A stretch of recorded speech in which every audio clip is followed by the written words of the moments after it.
Bonsoir chers téléspectateurs et bienvenue à Ceci n'est pas une fake news.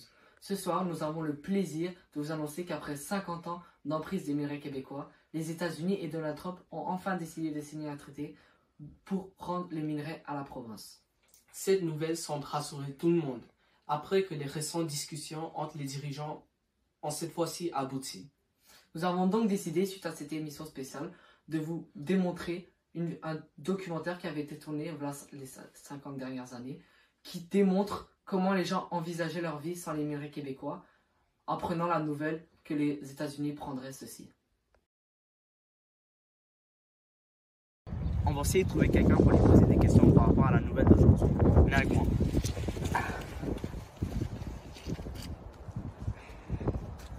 Je pense à trouver quelqu'un. Monsieur, on a des questions pour vous. Oui, Est-ce que vous pensez que le Québec sera touché par la perte des minéraux? Selon moi, le Québec ne sera pas touché par la perte des minéraux parce qu'il y a beaucoup d'objets au Québec qui ne sont pas faits à partir de minéraux et qui sont faits à partir de bois et plein d'autres matières. Merci, monsieur. Si vous pensez comme lui, venez avec nous. Le meilleur exemple des objets qui sont faits à partir des minéraux sont les voitures. Le revêtement est fait en magnétite et d'hématite, deux minéraux riches en oxyde de fer. Les poignées et les cuissons sont faits en chrome et les freins en graphite.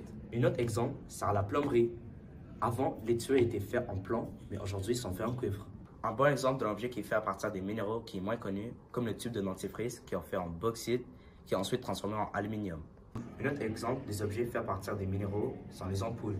Ceci est fait du tungstène qui peut résister jusqu'à 1600 degrés. Finalement, notre dernier exemple sont les téléphones. Ceci est fait à partir de or, cobalt et tungstène. La batterie aussi est faite en lithium.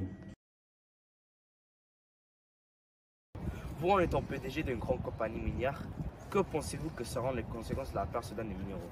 je pense que le Québec serait beaucoup touché parce que une grande partie des objets qu'on utilise dans la vie de tous les jours sont faits avec les minéraux, par exemple les maisons, les voitures, etc.